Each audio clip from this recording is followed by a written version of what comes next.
Pues oye, un placer estar con vosotros. Me alegra que sea mi prima Esther López, la que vaya a filtrar las preguntas. Así con la familiaridad de nuestro apellido me pones las más fáciles, Esther, ¿de acuerdo? Las que sepas que voy a contestar bien. Las demás te las guardas para Alexis más tarde. ¿Te parece? Un gusto estar con todos vosotros. Un placer estar virtualmente en Vigo, aunque en realidad estamos pues aquí en Coslada, en Madrid. Bueno, pues en un proceso, ¿verdad?, que nos ha mostrado la vulnerabilidad del ser humano, ¿verdad? Lo rápidos que pueden ser los eventos en un mundo globalizado como el nuestro, ¿no? Así que, bueno, en el Señor confío y espero que todos estéis bien, que el Señor haya guardado no solamente vuestra salud, sino sobre todo vuestra alma en estos tiempos complicados, pero que desde luego no son más que un indicativo de que no estamos donde quisiéramos estar. Estamos en el desierto, pero ya avisamos, ya avistamos con nuestra fe, ya sabemos que pronto estaremos en el hogar. Un gusto poder saludar a todos. Veo a Serafín por ahí, Serafín que me lanzó al colportaje, no sé si te acuerdas, en Barcelona, pero bueno, fue una experiencia lejana ya en el tiempo, parece mentira la cantidad de años que han pasado, pero bueno, un placer, realmente un placer. Y gracias, Óscar, por la invitación, que ya me pasaste hace algunas fechas y bueno, realmente un privilegio poder estar con vosotros. Viendo un poquito el mundo como está, ¿verdad? Parece como que de repente al coronavirus le ha sucedido o le ha quitado un poquito de protagonismo pues el brote de racismo, ¿verdad?, que hemos tenido en Estados Unidos, y uno se da cuenta de que el mundo, disculpad la expresión si a alguien le molesta, pero es una expresión que creo que define bastante bien lo que quiero decir. Nos damos cuenta de que el mundo está bastante podrido. No sé si es una palabra que os ofende, pero Jesús dice que el ser humano desde la punta de la cabeza hasta la punta del pie es una podrida llaga. Así que si Jesús utiliza la palabra podrido, yo también la uso, ¿no? El mundo está mal. El problema no es lo que hacemos, sino que lo que hacemos es un resultado de lo que somos y de lo que tenemos en el corazón y de lo que nos falta en el corazón. La raza humana lamentablemente optó por darle la espalda a Dios, y darle la espalda a Dios tiene consecuencias. Nos creímos la mentira, y hablo como raza, no hablo como personas, como individuos, pero como raza nos creímos la mentira que alguien nos susurró al oído diciendo que Dios no era quien decía ser.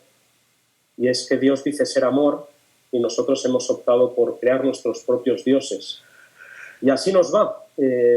Cuando no es una pequeña pandemia o una gran pandemia, cuando no es un pequeño bichito, es toda la porquería que tenemos en el corazón. Jesús ya nos dijo, recordáis, que lo que contamina al hombre no es lo que está fuera del hombre, sino lo que viene del corazón, porque del corazón vienen todos los malos pensamientos.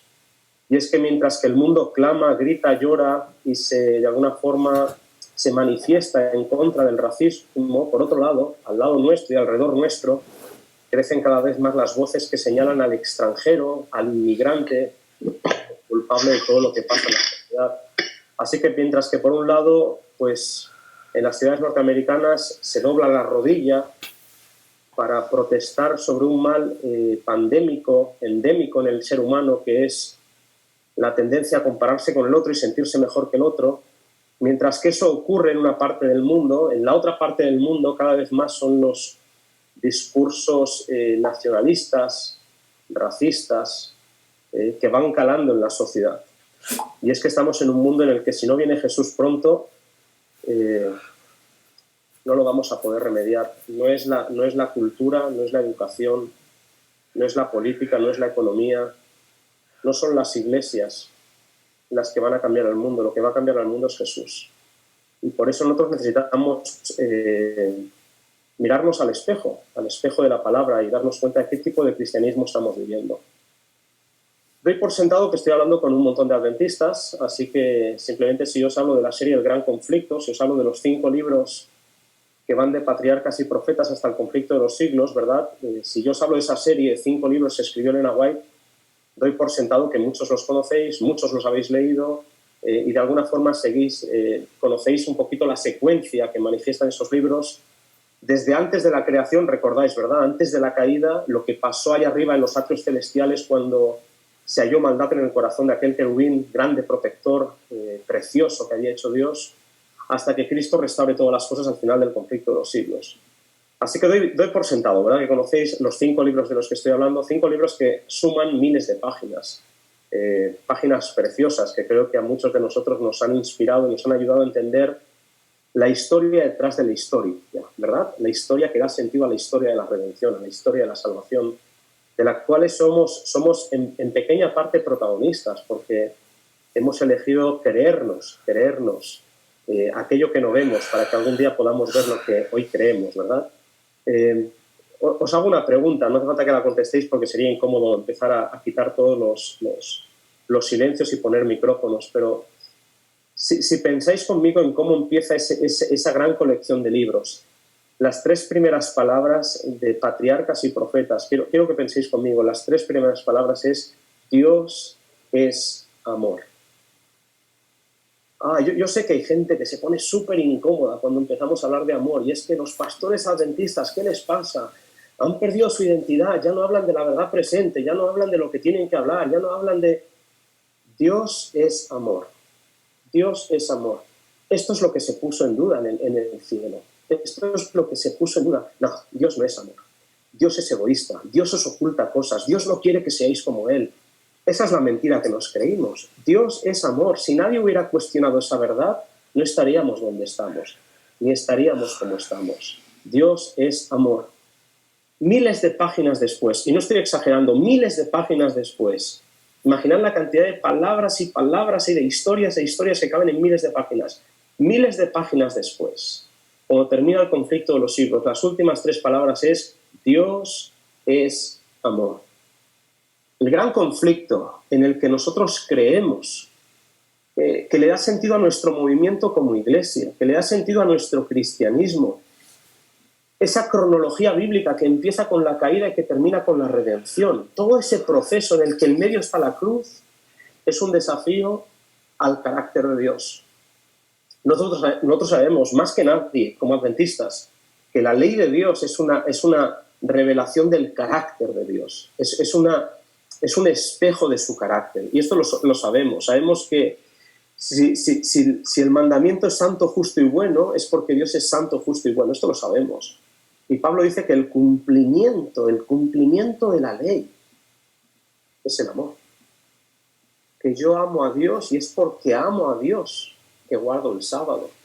No guardo el sábado para demostrar que sé sumar los días. No guardo el sábado para demostrar que yo tengo el día correcto y los demás se equivocan. Yo guardo el sábado como un resultado, como una respuesta a lo que Dios siente por mí. Yo no sé si estáis de acuerdo conmigo, pero guardar el sábado sin tener amor por Dios es un absurdo, es una tontería. Si solamente vas a la iglesia pero no amas a tu hermano, si tú dejas de trabajar el sábado pero no amas a tu hermano, todo lo que tú no hagas como resultado del amor no tiene ningún sentido. Y por mucho que moleste a algunos que los pastores insistamos en el lenguaje del amor, en el mensaje del amor, pastor, por favor, eso para los evangélicos, los adventistas tenemos una verdad presente, y es que la verdad presente es que hasta que el carácter de Cristo no sea reproducido en la iglesia, Cristo no va a volver a reclamarnos como suyos. Nosotros tenemos que parecernos a Jesús. No es tanto qué comes o qué dejas de comer, sino cuánto te pareces a Él, cómo tratas a los demás. Dios es amor. Y es verdad que es una verdad fácil de repetir, es una verdad fácil de aprender, y parece que porque es fácil y se la enseñamos a los niños, llega un momento en el que sofisticamos tanto la religión, queridos amigos, que ya no le damos importancia a lo que realmente es importante, y es que Dios es amor. Y disculpad si enfatizo esto, porque no es lo que a veces vemos en las iglesias, no es lo que vemos, no es lo que enfatizamos, nos es más importante el cómo nos vestimos o el qué comemos, la apariencia, que el corazón. Pero Cristo no vino para cambiar nuestra apariencia, Cristo vino para transformar nuestro corazón. Y nuestro corazón solamente es transformado cuando lo que decimos es el resultado de lo que somos y de quién vive en nosotros. Enfatizamos mucho el dejar de pecar, pero es que la ley cuya transgresión es el pecado, se manifiesta y se revela, y su máxima expresión es el amor. Cuánto amamos a Dios por encima de todo y cómo amamos al prójimo como resultado de lo que sentimos por uno mismo. Y yo quiero deciros una cosa, sin Dios es imposible amar al prójimo. Sin Dios en el corazón es imposible amar al enemigo, al que me trata mal.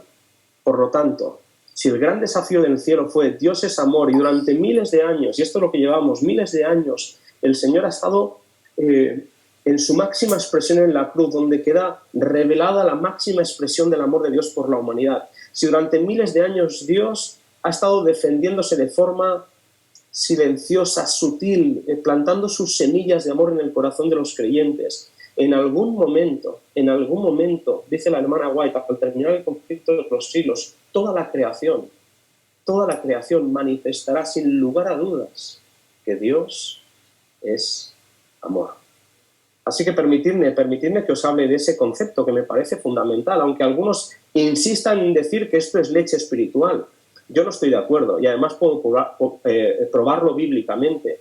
Yo puedo probar bíblicamente con el libro de Hebreos que cuando Pablo habla del amor de Dios, que es el que hizo que Él se convirtiera en nuestro sumo sacerdote, Él dice, hay algunos que todavía no están preparados para hablar de este tema y prefieren hablar de otros temas que son mucho más sencillos.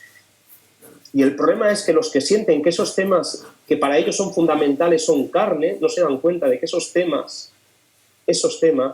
que a veces dividen a la Iglesia, que a veces nos fraccionan, que a veces nos estancan, que no nos dejan crecer en la gracia, esos temas no son el tema del que Pablo quisiera hablar. Y es que Pablo quiere que entendamos que si tú amas al prójimo y te has cumplido la ley, porque el cumplimiento de la ley es el amor al prójimo. Y esto lo dice Pablo en Gálatas, y Pablo lo dice en Romanos, y Pablo insiste. Por eso cuando decimos que el pueblo de Dios será un pueblo que tendrá la fe de Jesús y guardará los mandamientos, no es porque guardará el sábado que somos salvos. Queridos hermanos, yo quiero que me entendáis. El sábado es una señal de fidelidad, pero no es la señal de que somos como Jesús, porque los fariseos también guardaban el sábado y creían que lo guardaban de una forma mucho más pura de lo que a lo mejor nosotros pretendemos guardarlo. Pero ellos, aunque guardaron el sábado, crucificaron a Jesús. Así que permitidme que os hable de este tema. Es un tema que tengo en el corazón, es un tema que he compartido ya con algunas iglesias y quiero señalar que el propio Óscar, vuestro hermano Óscar Martínez, el soldado del libro de Moliner, ¿verdad? Óscar lo escuchó, estuvimos juntos en la iglesia de Murcia hace algunas semanas y es un tema, Óscar, que me comentaste que sería lindo poder compartir en Vigo y lo quiero compartir, pero partimos de esta base: el mundo está mal y la única respuesta que yo como creyente, como cristiano, entiendo, intuyo que el mundo necesita es Jesús. Claro, yo esto lo digo en una iglesia, o lo digo aquí en mi casa, en el Zoom, con mis hermanos de Vigo. No os puedo ver a todos porque hay muchas pantallas, pero a los que veo, pues yo entiendo que lo que acabo de decir pues es más o menos algo con lo que estamos de acuerdo. Es decir, la respuesta para este mundo es Cristo. Pero es que esto lo digo aquí, pero también lo digo cuando hablo con mis primos. Esto lo digo aquí, también lo digo cuando hablo con mi padre. Esto lo digo aquí, pero también lo digo con aquellos, mis vecinos de abajo, con los que me cruzo. Para mí, cuando hablamos de lo mal que está el planeta, yo personalmente estoy tan convencido, quizás esté loco, pero estoy convencido de que la respuesta a este planeta es Cristo. Y de eso quiero hablar un poquito con vosotros. Me encanta, ¿no?, pensar el hecho, queridos hermanos, de que cuando Cristo definió su propio ministerio, es verdad que Él dijo, yo no he venido para condenar, sino para salvar, ¿recordáis, no? Él dijo, los que están sanos no tienen necesidad de enfermos, de médicos, sino los enfermos. Y yo me siento como alguien que necesita, de ese ministerio de Cristo, que viene no a condenar, sino a salvar, a arrancar de mi vida todo aquello que sobra. Me encanta cuando Jesús dice de sí mismo, yo no he venido a ser servido, sino servir y a dar mi vida en rescate por muchos. Yo quiero parecerme a Jesús, yo quiero vivir un evangelio que consista menos en el yo y consista más en los demás, en darme como Cristo se dio. Cristo se dio a sí mismo para salvarme, y este es un concepto de anulación del yo. Dice el texto de Filipenses, ¿os acordáis? Cuando dice, haya pues en vosotros el mismo sentir que hubo en Cristo Jesús, el cual, él siendo igual a Dios, no se aferró a esa idea, no se aferró a esa naturaleza, sino que se despojó a sí mismo y se hizo obediente hasta la muerte en la cruz. ¿Os acordáis de estos textos, ¿no?, que nos hablan de cómo Dios es capaz de vaciarse de sí mismo por amor, se entrega, se da? Y este es el Cristo que nos vino a revelar al Padre. El que me ha visto a mí, ha visto al Padre. Y me encanta pensar cómo Jesús vino a desmitificar todas esas ideas de santidad lejana, esas ideas de un Dios lejano, y nos enseñó, y este es un concepto que me encanta, nos enseñó a que cuando habláramos con nuestro Padre le llamáramos papá, Abba, Es una expresión preciosa, es una expresión, os comento, hermanos míos, nosotros somos familia de acogida. Hace ya años que acogemos niños con problemas en casa, y entonces hemos tenido niños de 2 añitos con problemas de abuso, con problemas de maltrato, con problemas de abandono. Hemos tenido niños graciosísimos. Yo a todos mis hijos de acogida los recuerdo como si fueran míos. Realmente hemos tenido ya 7 niños y cada uno de ellos ha marcado nuestra vida. Pero recuerdo el primer niño que vino, muy gracioso, Carlitos. Era nuestra primera experiencia, así que le preguntamos a servicios sociales, oye, ¿y cómo le decimos que nos llame? Y entonces ellos nos decían, porque el niño tenía 2 años y medio, entonces nos decían, bueno, pues que os llame tío, ¿no? Tío, pues que os llame tío y tía. Y yo recuerdo cuando llegó Carlitos, subió con la Guardia Civil en el ascensor porque lo traían después de una situación muy problemática en su casa.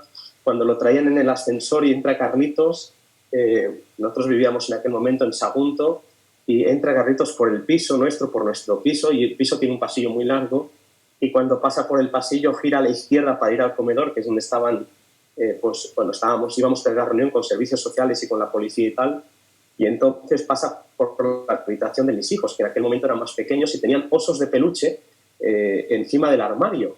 Y yo recuerdo, lo hago con ilusión porque casi que me enternece todavía pensarlo, ¿no? Nos habían dicho que le enseñáramos a llamarnos tío. Y entonces Carlitos pasa por la habitación y se fija rápidamente, hacen los niños. Los niños se fijan mucho en los juguetes y en las cosas de colores, y me dice, papi, papi.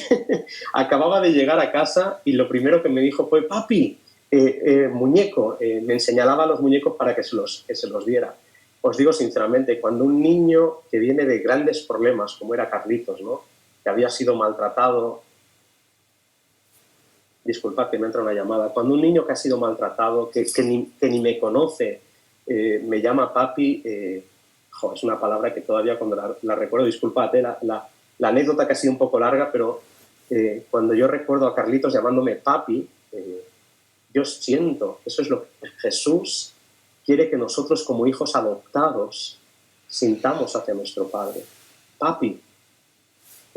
Para algunos suena irrelevante llamar a Jesús o a Dios papá, o papaíto, o papito, según la cultura, pero es la palabra que utilizó Jesús, Abba, porque de alguna forma Jesús quería enseñarnos a tratar o acercarnos a Dios como Padre. Algunos textos que podemos compartir. Jeremías 31 dice, yo soy Israel por padre y Efraín es mi primogénito. Este es el Dios que se presenta, el Dios que se muestra como Padre. Otro texto precioso que me encanta, uno de mis favoritos, dice en Oseas, ¿verdad?, en el capítulo 11, dice, cuando Israel era niño, yo lo amé, y de Egipto llamé a mi hijo. Cuanto más lo llamaba, tanto más se alejaba de mí. Y sin embargo, yo con todo eso enseñaba a andar al mismo Efraín y lo tomaba por brazos. Y no conoció que era yo el que lo cuidaba. Con cuerdas los atraje, con cuerdas de amor. Y mirad la expresión de dolor del Padre cuando dice, ¿cómo podré abandonarte, oh Efraín? ¿Cómo podré entregarte, oh Israel? Y mirad esta expresión, mi corazón se revuelve dentro de mí, se inflama toda mi compasión. Este es el Dios en el que nosotros creemos. Un Dios que no tiene miedo, queridos amigos, en mostrarse vulnerable. Un Dios omnipotente, pero que ama a tal punto que limita su poder por amor. Fijaos que en Jeremías un poquito más adelante llegará a decir, mis entrañas suspiran por ti, ciertamente tendré de ti compasión. Yo os digo, son textos que yo leo como hombre, como padre. Yo tengo 3 hijos, aparte de los 6 niños que hemos tenido en la acogida, tenemos 3 hijos ya mayores, ¿verdad? 2 de ellos están en Argentina y el pequeño está aquí con nosotros, que tiene 16 años. Pero cuando pienso en nuestros hijos, yo pienso en la cantidad de veces que he visto llorar a mis hijos, ya siendo mayores, con sufrimientos, con dificultades, con desafíos, con problemas asociados pues, a la adolescencia, asociados al grupo en el que están.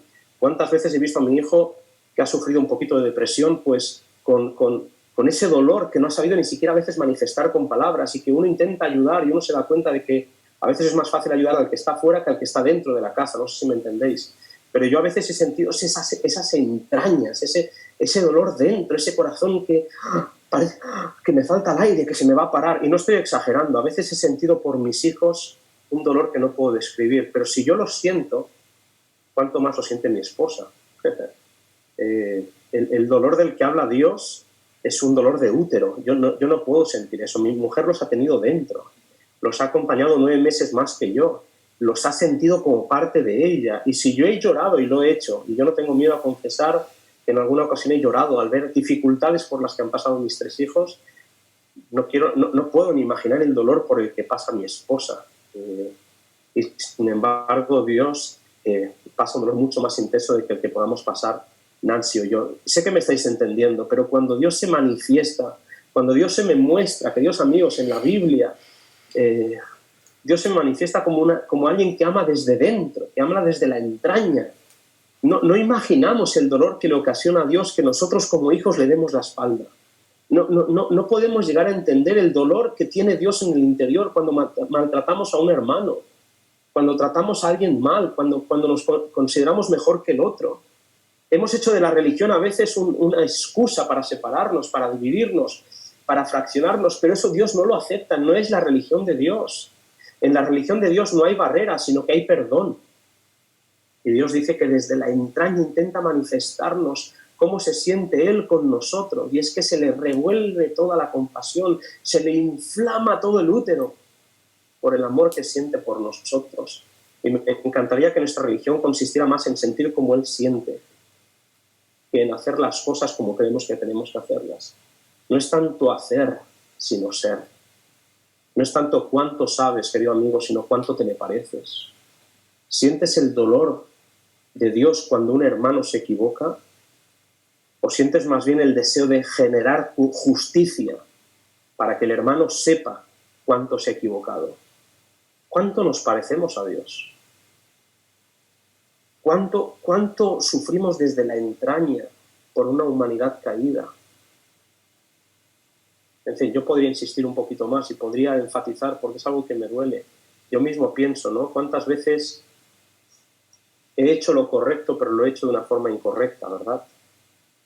¿Cuántas veces queriendo salvar a mi hermano, cuántas veces queriendo rescatar a mi hermano he utilizado palabras duras de condena? ¿Cuántas veces queriendo demostrar al otro que se equivocaba? Le he escrito, sí, con textos bíblicos y con toda la verdad de mi parte, porque soy pastor y porque te voy a decir. Y sin embargo, lo único que he hecho es perder marcha a esa persona y alejarlo del amor misericordioso de un Dios que espera con los brazos abiertos, que quiere rescatar, que quiere salvar, que no vino a condenar, sino para servir y para dar su vida como rescate. No sé si me estáis entendiendo, supongo que sí, pero los textos de la Biblia son preciosos y ese es el Padre al que Jesús quiso venirnos a mostrar. Por eso él dijo, el que me ha visto a mí, ha visto al Padre. Y ahora vamos allá con la parábola, con la historia que hemos llamado el hijo pródigo, cuando en realidad, y estoy seguro que estáis de acuerdo conmigo, en lugar de llamarla la historia del hijo pródigo, tendríamos que haberla llamado la historia del padre amante, porque en realidad la historia no tiene tanto que ver con el que se fue y volvió, sino con aquel que nunca se fue y esperó con los brazos abiertos. Porque la Biblia no me habla de mí, sino que me habla de Él. Escudriñad las Escrituras, porque creéis que en ellas tenéis vida eterna, pero ellas son las que hablan de mí, son las que dan testimonio de mí. Si leemos la Biblia de arriba abajo, pero no vemos el carácter de Dios, estamos leyendo mal. No estamos leyendo lo que la Biblia me enseña, porque la Biblia no es solamente normas, la Biblia no es solamente un estilo de vida, la Biblia no es solamente un mapa para llegar al cielo, la Biblia me revela a Dios, la Biblia me demuestra el carácter de Dios, la Biblia me muestra a Dios para que yo pueda ver cuán lejos estoy de Él y para que por la observación y la gracia Cristo pueda reproducir su carácter en mí. Así que vamos con la historia que conocemos bien, y yo quisiera empezar en Lucas 15 por los primeros 2 versículos, que de alguna manera, queridos hermanos, nos indican a quién va dirigida esta enseñanza. Recordáis bien que en Lucas 15 nos encontramos con 3 parábolas, una oveja perdida, una moneda extraviada y 2 hijos muy desorientados. Pero todo empieza con los 2 primeros versículos, que si recordáis conmigo dice así, Lucas 15, versículos 1 y 2 dice, se acercaban a Jesús todos los cobradores de impuestos y pecadores para oírle. Y los fariseos y los escribas murmuraban diciendo, este recibe a los pecadores y come con ellos. Así que el capítulo 15, versículo 1 y 2, empieza con 2 grupos de personas. Los que se acercan para oír y los que allí están para criticar. ¿Correcto? En los evangelios vemos con claridad que Jesús atraía a aquellos que el mundo religioso se empeñaba en rechazar. Eran los hermanos menores de la época, cobradores de impuestos y pecadores en general, gente perdida pero con necesidad de salvación. Dice el texto bíblico que se acercaban a Jesús para oírle, para escucharle, se acercaban para oír, para escuchar. Y me encanta esa actitud, se acercaban a Jesús. Me encanta, hermanos, y hago un paréntesis, pero la Biblia nos invita una y otra vez a que cuando podamos, en cuanto podamos, entremos en nuestra habitación y cerremos la puerta y nos encontremos con Jesús. La hermana White dice que en el silencio del alma, cuando quitas tus prejuicios, cuando en lugar de hacerle decir a la Biblia lo que tú quieres que diga, lees lo que la Biblia dice. Dice que en el silencio del alma se hace más clara la voz de Dios. Se acercaban a Jesús para oírle. Esa es la actitud que tenía, porque había algo en aquel joven maestro que los saciaba y los llenaba de esperanza y paz. Al otro lado, nos moleste o no, pero al otro lado estaban los fariseos y los escribas, gente que nos cae mal, pero a los que nos parecemos demasiado. Al otro lado estaban los fariseos y los escribas, que se acercaban, que murmuraban, que estaban allí, que murmuraban, se quejaban, no se acercaban a Jesús para oír, sino para criticar. En el texto se quejan porque Jesús es tan atrevido que come con ellos, en un claro símbolo de aceptación y relación con aquellos que están perdidos, que son pecadores. A través de estos dos primeros versículos vemos con claridad que el objeto de la parábola no son los hermanos menores, rebeldes y arrepentidos, sino más bien las personas morales y religiosas que no necesitan de arrepentimiento, como dirá Lucas capítulo 15, versículo 7. ¿Me seguís? Aunque la historia me habla de un Dios que abraza, que perdona, que admite al que se ha perdido, aunque la parábola me habla de eso, la parábola me va a enfatizar a aquellas personas morales y religiosas que no necesitan de arrepentimiento. Y esto es algo que quizás nos duela porque nosotros somos religiosos. Yo no digo que seamos moralistas, pero somos religiosos. Aunque casi siempre enfatizamos la historia del que se va y vuelve, la parábola no trata tanto del inmoral de fuera, sino del moralista de dentro. Por eso cuando los primeros oyentes de la parábola estaban frente a Jesús, podemos imaginar que no había lágrimas de emoción en sus caras, ni alegría por lo que estaban escuchando. Yo siempre me los imagino con los labios mordidos y con los puños tensos, porque no nos gusta que nos digan lo que no queremos escuchar. Así que sin más vamos a la parábola. Yo no sé, Alexis, cómo vamos de tiempo, pero si fuéramos bien de tiempo te pediría que pudieras leer la parábola. Estamos en Lucas 15 a partir del versículo 11.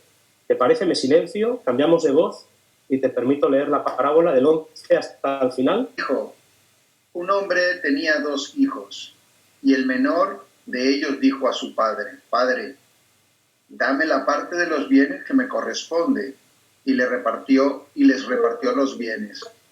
Muchos días después, juntándolo todo, el hijo menor se fue lejos a una provincia apartada, y allí desperdició sus bienes viviendo perdidamente. Y cuando todo lo hubo malgastado, vino una gran hambre en aquella provincia y comenzó a faltarle. Y fue y se arrimó a uno de los ciudadanos de aquella tierra, el cual le envió a su hacienda para que apacentase los cerdos. Y deseaba llenar su vientre de las algarrobas que comían los cerdos, pero nadie le daba. Y volviendo así dijo, ¿cuántos jornaleros en casa de mi padre tienen abundancia de pan, y yo aquí perezco de hambre? Me levantaré e iré a mi padre y diré, Padre, he pecado contra el cielo y contra ti. Ya no soy digno de ser llamado tu hijo, hazme como uno de tus jornaleros. Y levantándose vino a su padre, y cuando aún estaba lejos, vio a su padre y fue conmovido a misericordia, y corrió y se echó sobre su cuello y le besó. Y el hijo le dijo, Padre, he pecado contra el cielo y contra ti, y ya no soy digno de ser llamado tu hijo. Pero el padre le dijo a sus siervos, sacad el mejor vestido y vestidle, y ponerle un anillo en su mano y calzado en sus pies, y traed el becerro gordo y matadlo, y comamos y hagamos fiesta, porque mi hijo era muerto y ha revivido, se había perdido y es hallado. Y comenzaron a regocijarse, y su hijo mayor estaba en el campo. Cuando vino y llegó cerca de la casa, oyó la música y las danzas, y llamando a uno de los criados le preguntó qué era aquello. Él le dijo, tu hermano ha venido y tu padre ha hecho matar el becerro gordo, por haberle recibido bueno y sanos. Entonces se enojó y no quería entrar. Salió por tanto su padre y le rogaba que entrase. Mas él respondiendo le dijo: Padre, he aquí tantos años te sirvo, y no habiéndote desobedecido jamás, y nunca me has dado un cabrito para gozarme con mis amigos. Pero cuando vino este tu hijo, que ha consumido tus bienes con rameras, has hecho matar el becerro gordo. Entonces le dijo: Hijo, tú siempre estás conmigo, y todas mis cosas son tuyas. Mas era necesario hacer fiesta y regocijarme, porque tu hermano era muerto y ha revivido, se había perdido y es hallado. Muchísimas gracias, Alexis, por esa lectura de un texto muy conocido, una parábola muy conocida, que la escuchamos y a veces incluso estamos aburridos porque ya la sabemos. No nos sorprende, no nos maravilla. Solamente quería que la pudierais leer intentando poneros en la piel de los que estaban escuchando a Jesús.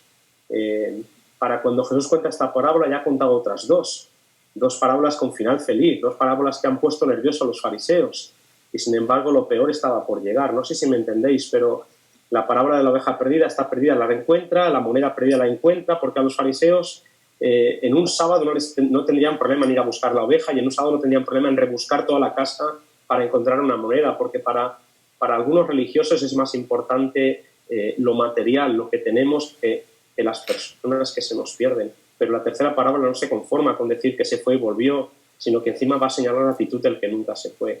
Así que analicemos juntos, queridos hermanos, en el ratito que nos queda de estar juntos, analicemos algunos detalles de la parábola. Jesús nos presenta en primer lugar un hermano menor que quiere las cosas del Padre pero que no ama al Padre. El texto indica claramente que el Hijo no tiene en cuenta la felicidad del Padre porque está centrado en su propia y egoísta felicidad. Dame lo que es mío. Esa expresión significa desearle al Padre la muerte, porque en aquella época, ¿verdad?, las herencias no se daban hasta que el Padre moría, y al exigirle su parte, el Hijo lo que le está diciendo al Padre es: ojalá estuvieras muerto. El texto dice literalmente que el Padre repartió sus bienes, y la palabra bienes en el original en griego es la palabra bio. El Padre repartió su vida a sus dos hijos y vio con tristeza marcharse al hijo menor. Como sabemos bien, ¿verdad?, después de mucho tiempo, habiendo malgastado todo lo que se le había dado, el hijo se encuentra en una situación deplorable y, deseando comer lo que le corresponde a los cerdos, comienza a ensayar un discurso que dice así: Padre, he pecado contra el cielo y ante ti, ya no soy digno de ser llamado hijo tuyo, hazme como a uno de tus jornaleros. Cuando cree que tiene el discurso listo, cuando cree que ha memorizado las palabras correctas, comienza el camino de vuelta a casa dispuesto a ganarse de nuevo el lugar que algún día tuvo. En su mente no hay dudas. Podrá devolver todo lo que ha malgastado. Esto nos dice, y es una parte preciosa de la historia, todavía no ha llegado a casa cuando a lo lejos ve a alguien correr. No se lo puede creer porque es su padre. Y es que un hombre distinguido en aquella época no correría jamás. Imaginaos el padre con la túnica remangada y corriendo, enseñando las piernas. Un hijo que sabe que él no merece que su padre corra a su encuentro. Pero ese es el padre, queridos amigos, del que nos habla la parábola.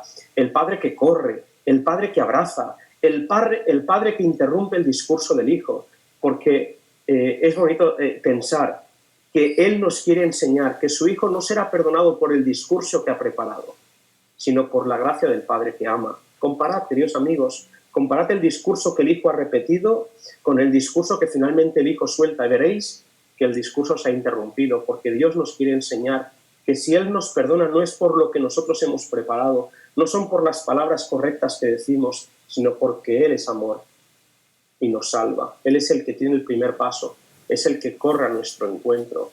Y es que la primera parte de la historia es preciosa, y yo creo que la hemos utilizado una y otra vez. De hecho, la deseamos en nuestro corazón.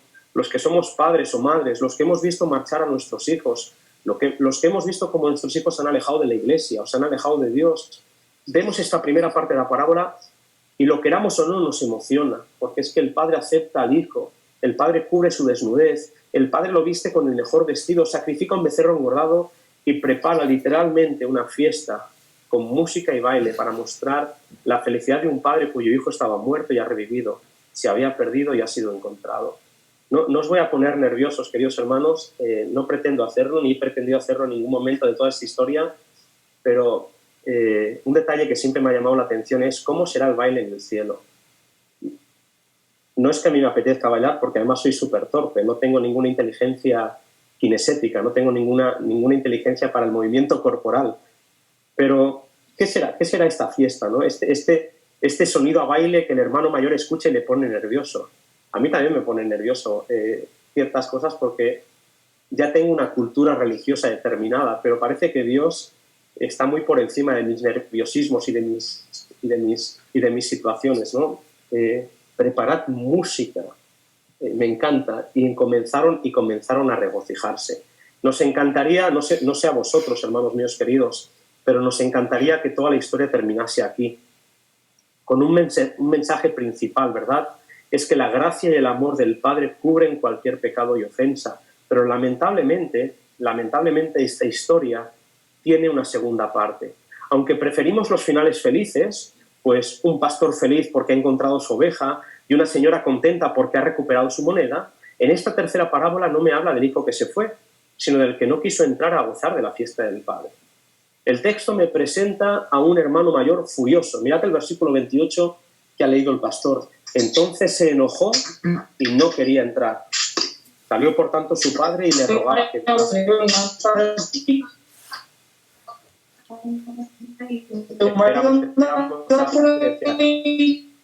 Muy bien. ¿Seguimos? ¿Os parece bien? ¿Sí? ¿Por qué nos presenta la parábola? ¿Por qué Jesús nos presenta a un hermano furioso, un hermano mayor furioso? Un hermano mayor que no se alegra de que su hermano pequeño haya vuelto a casa. Y es que nos parece al leer la historia que el hijo no acepta que el padre se haya atrevido a mostrarle gracia al hermano perdido como heredero. Mientras que el menor lo ha gastado todo allá afuera, él se ha matado a trabajar dentro y siente que lo merece, siente que se lo ha ganado. Y queridos hermanos, este es un peligro. Nosotros iremos al cielo no como resultado de lo que nosotros hemos hecho, sino de lo que Él ha hecho por nosotros. ¿Estamos de acuerdo, sí o no? El cielo es el resultado de la gracia, 100% gracia. No es lo que Él ha hecho más lo que yo hago. Yo no voy al cielo por lo que yo añado al plan de salvación. Yo no voy al cielo por lo que yo aporto al plan de salvación. Y ese es el gran peligro del hermano mayor. El hermano mayor siente que mientras que uno lo ha estado malgastando todo afuera, él dentro se ha matado a trabajar y siente que lo merece porque se lo ha ganado. Él ha decidido que no va a entrar en la fiesta y no lo hará aunque el padre salga y le suplique. No lo hará porque él preferiría, según nos dice, él preferiría una fiesta con sus amigos antes que una fiesta con su padre y con su hermano. Imagina, querido amigo, imagina, querido hermano, querida hermana, imagina la tristeza de Jesús al mirar las caras de los que le están escuchando. Recuerda sus palabras, mira lo que dice Jesús, esto es muy fuerte. De cierto os digo, Mateo 21, de cierto os digo que los publicanos y las rameras van delante de vosotros al reino de Dios. Difícil de lección de entender entonces, y sin duda difícil de lección de todavía entender hoy. Los publicanos y las rameras van delante de vosotros al reino de Dios. Redefinamos la historia, mis queridos amigos. Estamos ante una historia, ante una parábola que redefine el pecado, lo que significa estar perdido y lo que significa ser salvo. En la parábola vemos dos hijos, uno bueno y otro malo, pero los dos perdidos. Un padre que va al encuentro de los dos, porque no hay un hijo pródigo, sino dos perdidos. Los dos se rebelaron, uno siendo malo y el otro siendo demasiado bueno. Dos hermanos equivocados, pero dos hijos profundamente amados. El malo entra en la fiesta y el bueno no quiere entrar. El perdido es salvo, pero el recto está perdido precisamente por su rectitud y por su orgullo. El menor quiere las cosas del padre, pero no ama al padre. El mayor quiere lo del padre, pero ignora su felicidad. Ninguno de los dos ama al padre, pero el padre los ama a los dos. Uno desobedece para conseguir lo del padre. El otro obedece para disfrutar no del padre, sino de las cosas del padre. Y querido hermano, cualquier obediencia que no es por amor, que no es por relación, no es obediencia, sino esclavitud. Repito, uno desobedece para conseguir lo del Padre y el otro obedece no para disfrutar del Padre, sino de las cosas del Padre. Y yo os digo, y esto Elena White lo enfatiza una y otra vez, cualquier obediencia que no es el resultado del amor, que no es por relación, no es obediencia, sino esclavitud. Y Jesús nos tiene que recordar, ya no os llamo siervos, porque el siervo no sabe lo que hace su Señor, sino que os he llamado amigos. Yo no obedezco para ganarme el cielo, sino que mi obediencia es el resultado del amor que Dios siente por mí. Cualquier obediencia que no venga del resultado de la relación con el Padre no es obediencia, sino esclavitud. Esta historia nos enseña, queridos amigos, que los hermanos mayores, religiosos y moralistas, pueden evitar a Jesús tanto como los hermanos menores que no creen en Dios. Un pequeño paréntesis.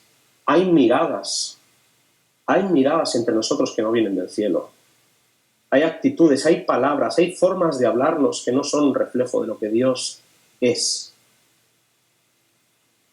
A veces apretamos los puños, mordemos los labios, a veces hablamos con una falta de amor que refleja que en el corazón no está Jesús. Y yo sé que hablo con hermanos y con hermanas que llevan años y años en la iglesia, pero si llevar años y años en la iglesia no da como resultado que nuestro carácter sea bello como el del Maestro, entonces todo el tiempo que hemos pasado en la iglesia no ha servido para nada.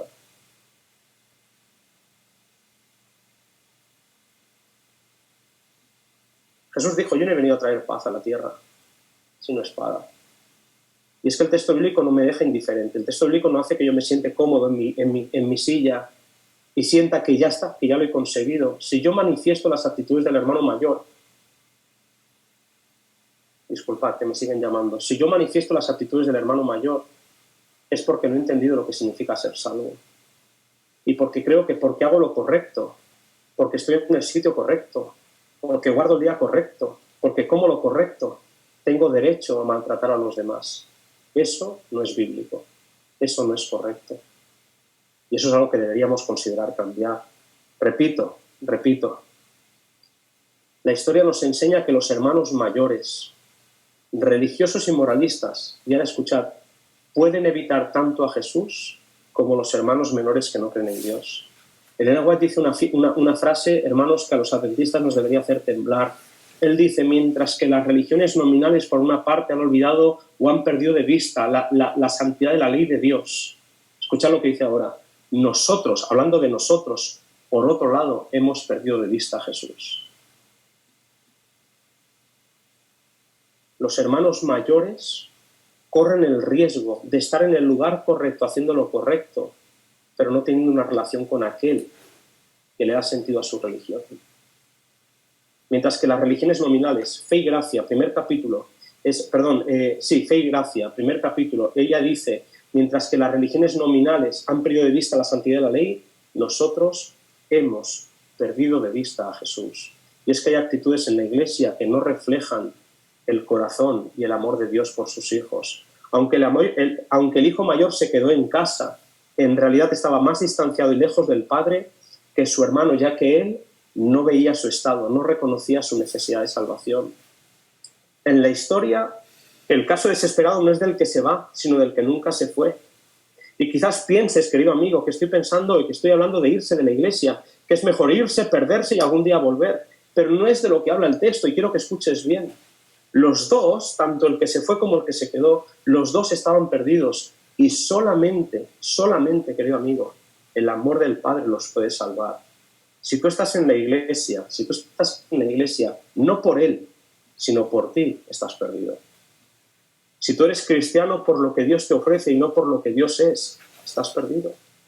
Si tú quieres ir al cielo solamente porque en el cielo te vas a gozar, pero no quieres ir al cielo porque quieres ir a agradecerle eternamente a Jesús lo que Él ha hecho por ti, nunca vas a llegar al cielo, porque al cielo iremos todo para arrojar nuestras coronas a los pies de Jesús, reconociendo que la salvación no es fruto de nuestro mérito, de lo que hemos hecho, sino de lo que Él hizo por nosotros, porque la salvación es por gracia, porque de tal manera amó Dios al mundo, porque Dios es amor, que dio a su propio Hijo, que se entregó por nosotros, para que todo aquel que en Él crea no se pierda, sino que tenga vida eterna.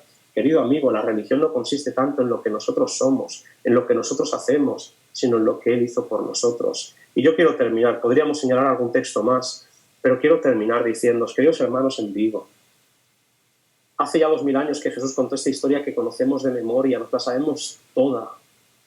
La hemos escuchado predicar montones de veces, pero ¿qué nos dice a nosotros hoy? Pregunto, ¿estamos en la iglesia por lo que se nos ha prometido o por quien nos lo ha prometido?